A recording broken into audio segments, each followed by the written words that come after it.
આજે જય સિયારામ. આપણે ચરિત્ર ચાલી રહ્યું છે શ્યામચરણદાસજી મહારાજનું. શ્યામચરણદાસજી મહારાજના ચરિત્રમાં આપણે ત્યાં પહોંચ્યા છીએ કે એમને ગુરુ દીક્ષા મળી ગઈ અને ગુરુ દીક્ષા લઈને શ્યામચરણદાસજી મહારાજ દિલ્હી પાછા આવી જાય છે અને પછી પોતાના ભજનમાં લાગી જાય છે. હવે શ્યામચરણદાસજી મહારાજે પીળા કલરનો ચોલો ધારણ કરી લીધો છે અને ગુરુએ જે રીતે ભજન પદ્ધતિ કીધી હતી એ ભજન પદ્ધતિથી એ ભજન કરવા માંડ્યા. આજે એક ભક્ત મને પૂછતા હતા કે તમારી દ્રષ્ટિએ સર્વશ્રેષ્ઠ સાધન કયું છે ભગવાનને પ્રાપ્ત કરવાનું?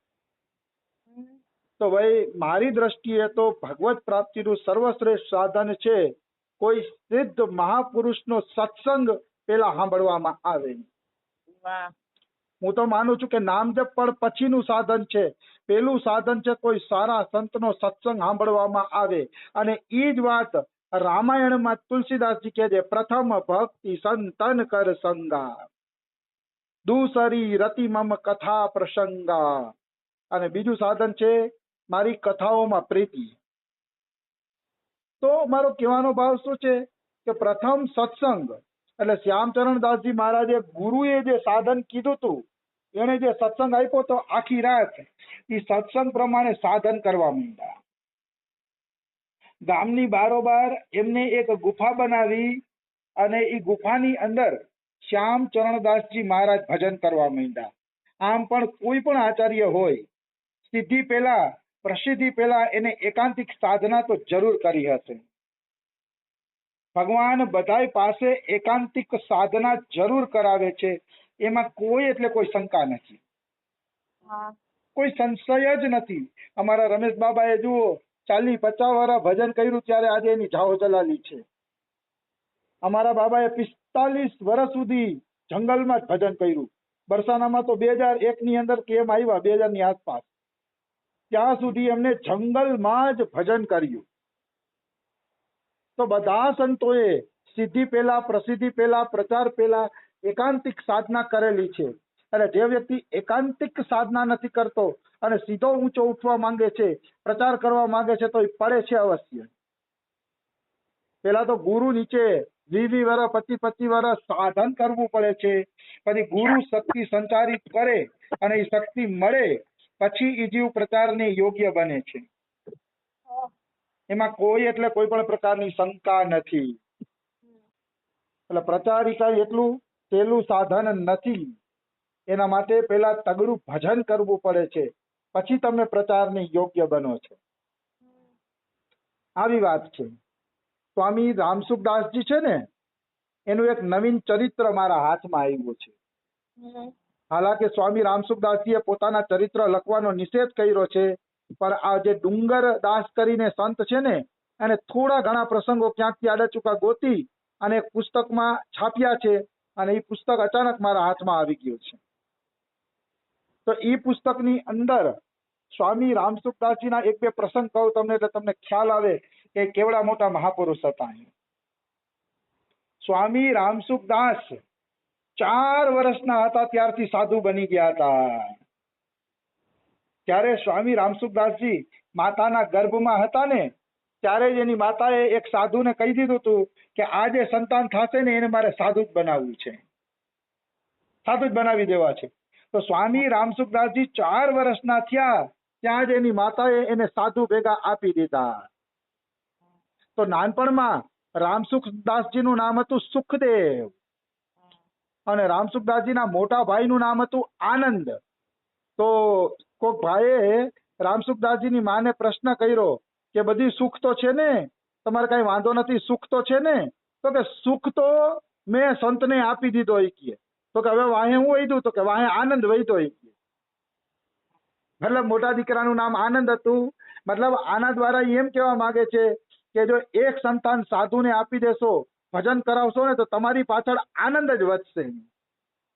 કારણ કે એક જણો ભજન કરશે તો પ્રણત કુટુંબ પાલ રઘુરાઈ, ભગવાન આખા કુટુંબનું પાલન પોષણ કરશે અને બધાને આનંદ દેશે. એટલે સ્વામી રામસુખદાસજી 4 વર્ષના હતા ત્યારે સાધુ બની ગયા હતા. તો ગામના જ હતા, એ સંત કઈ બહુ દૂરના નહોતા ને સગાના જ હતા એ સંત. તો એક વખત સ્વામી રામસુખદાસજીની માતાજી રામસુખદાસજીના દર્શન કરવા ગયા કે મારો દીકરો બરોબર સાધુતા ધારણ કરીને બેઠો છે કે નહીં, જરાક જોઈ આવું. એટલે એ જોવા ગયા ને તો રામસુખદાસજી ભણતા હતા તો એની માએ શું કીધું, અરે તારે મોટો થઈને હુંડીના નાણાં ગણવા છે કે સાધુ બનવું છે કે તને હુંડી ગણવા માટે સાધુ નથી બનાવ્યો કે છોડા ભણતર કે સાધુ બની જાય કે સાધુશાહી જીવન જીવે. મતલબ તારે તો સાધુ બનવાનું છે, ભગવાનની પ્રાપ્તિ કરવાની છે, કઈ હુંડીના નાણાં નથી ગણવાના કે તું કે કઈ આવીને ભણવા માંડ્યો. અને રામસુખદાસજીને આ વાક્યની ચોટ લાગી ગઈ, એવી ચોટ લાગી કે પાછા રામસુખદાસજી સાધુતામાં વયા ગયા. પાછા રામસુખદાસજી સાધુતાથી ભજન કરવા માંડ્યા. આવી માં હતા રામસુખદાસજીના, ત્યારે રામસુખદાસજી જેવા મહાપુરુષ પાક્યા. મને બહુ પ્રિય રામસુખદાસજી, અને એમાં એની વાણી એટલે એની તમે વાત જ ના પૂછો, અમૃતમય વાણી.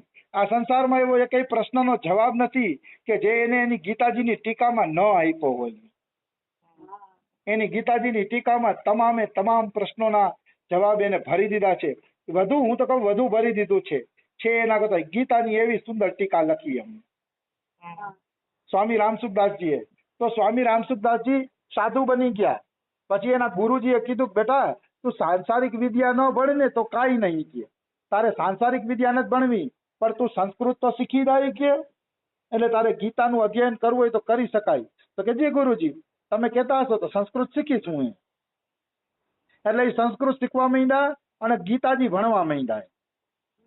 તો એકવાર એના ગુરુએ પરીક્ષા કરી, બેટા તને સંસ્કૃત સારું આવડે છે કે તું જલ્દી શીખી જઈશ, બોલ તારે કે આખા જગતગુરુ બનવું છે તો તને જગતગુરુ બનાવી દઉં, તું એવો વિદ્વાન બની શકે શીખીએ.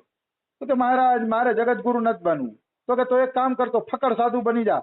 રામસુખદાસજી તાળી પાડવા માંડ્યા, મારે ફકડ સાધુ જ બનવું છે, મારે મોટો માણસ નથી બનવું કે ફકડ. અને આખી જિંદગી રામસુખદાસજી ફકડ સાધુ જેવું જીવન જીવા.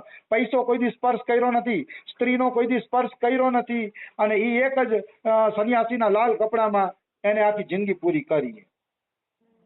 ખાલી ધોતી જબ્બો બદલતા ફાટતા, ત્યારે બીજી કોઈ વસ્તુનો એને સ્પર્શ કર્યો નથી. એ ધામ પધાર્યા ને ત્યારે કોઈ પૈસા પૈસા કાંઈ હતું નહીં, કેવલ અને કેવલ એના થોડાક પુસ્તકો હતા એની સંપત્તિ, બસ બીજું કાંઈ નહીં. આવડા મોટા મહાપુરુષ તો એ ફકર બની ગયા. પણ ફકર બની ગયા ને તો ધીરે ધીરે સંસ્કૃત શીખવા માંડ્યા, ભક્તિનો પ્રચાર કરવા માંડ્યા. તો એક વખત એનો મિત્ર એમ કહે છે, યાર તું સાધુ બની જઈશ તો તારી જીવિકા કઈ રીતે હાલશે કે એના કરતા તું થોડુંક દેશી વૈદ્યપણું શીખી લે. દેશી વૈદ્યપણું શીખી લઈશ ને કે તો દવા દારૂ કરીશ ને તો તને પૈસા આવશે કે તો તું દેશી ડોક્ટરનું વૈદ્યપણું શીખી લે એમ કીધું. એટલે ઓલો ગુરુ પૂછે છે રામસુખદાસ, તો કે હા. તો શું કહે છે? તો એ એમ કહે છે કે વૈદ્યપણું શીખી લે એટલે તારે 2 પૈસા આવે તો તારે કોઈ ઉપર આધાર રાખવો ન પડે.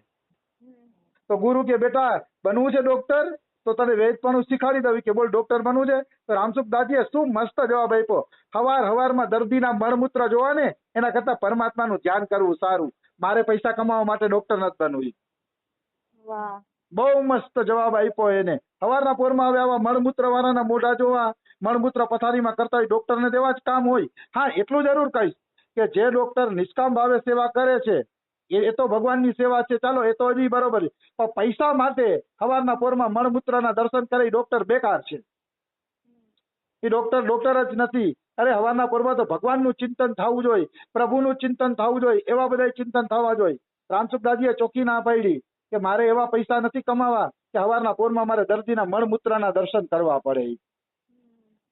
ના પાડી દીધી. મને આ જવાબ બહુ જ ગમી ગયો અને આનંદ પણ આવ્યો. આમ સંત ફક્કડ સંતની આવી જ ભાષા હોય.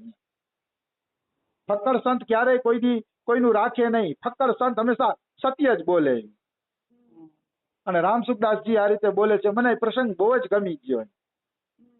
તો રામસુખદાસજી સંસ્કૃત ભણતા ત્યારે ઉંમર એની હશે 14-15 વર્ષની, અને ત્યારે કલ્યાણ પત્રિકા નીકળતી, અને ત્યારે કલ્યાણ પત્રિકા 4 રૂપિયાની આવતી. હવે રામસુખદાસજી પાસે 4 રૂપિયા હતા નહીં. 4 રૂપિયા ક્યાંથી કાઢે? રામસુખદાસજી પાસે પૈસા હતા નહીં, પૈસાનો સ્પર્શ કરતા નહીં, 4 રૂપિયા નહોતા. એટલે એને પોદારજીને ટપાલ લખી કે ભાઈ અમારી પાસે 4 રૂપિયા નથી, કાંઈક રાહત કરી દો. પોદારજી કે તમે 3 રૂપિયા આપી દેજો, હાલો એ કે કાંઈ વાંધો નહીં. તો રામસુખદાસજી કે પછી હું ને મારો મિત્ર બે 1.5 રૂપિયો કાઢતા અને 3 રૂપિયામાં કલ્યાણ પત્રિકા વાંચતા. પોદારજીએ રૂપિયાનો ફાયદો કરી દીધો. હનુમાન પ્રસાદ. પણ ત્યારે તો રામસુખદાસજીને ખબર એ નહોતી કે હું ગીતા પ્રેસનું અભિન્ન અંગ બની જાય છે. ત્યારે એમને ખબર હતી નહીં રામસુખદાસજીને. પાછળથી તો રામસુખદાસજી ગીતા પ્રેસના એક સ્તંભ બની ગયા અને ગીતા પ્રેસ ઊભું કરવામાં એના પુસ્તકો પણ મહત્વનો ફાળો આજે પણ આપે છે. એવા રામસુખદાસજી મોટા સ્તંભ બન્યા ગીતા પ્રેસના. તો મને ગમ્યું આ બધું રામસુખદાસજી વિશે નવું વાંચીને. નાનપણમાં રામસુખદાસજીના મા એમ કહેતા, બેટા આપણી વાડી તો 3 કિલોમીટર આગી છે કે અમારે પાણીનું માટલું ઉપાડવું તને ઉપાડવું હોય કે.